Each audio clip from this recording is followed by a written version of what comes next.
What is truth?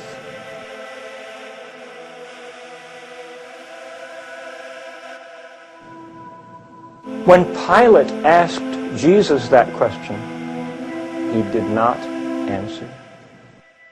Perhaps because while ideas, theories, and especially opinions can be put into words, truth cannot.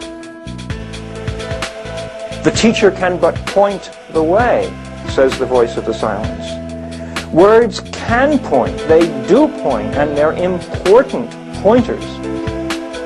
They can help us focus our mind in a particular direction, aim the mind. Our job is to see that's what they are. They're pointers. They're not the truth itself. Belief and theory is not sufficient in and of itself. In fact, when the words and the theories degenerate into a crystallized belief system, they actually block understanding. There's a very simple example that you can all relate to. Every single one of you have had the experience. You're driving with a friend who is going to take you to his home. You've never been there. It's a different town.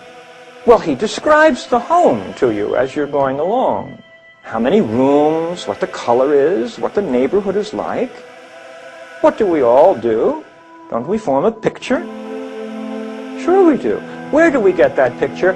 Out of our experience, don't we? We've seen homes with multiple rooms and stories, and we've seen front lawns, and we've seen neighborhoods, sort of more or less like he describes. But when we get there, it doesn't look like we thought it did, does it? Never does. Different than we believed.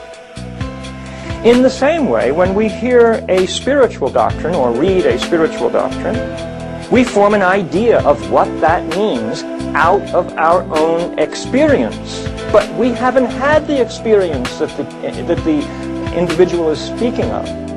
So we form an idea, and it is inevitably false.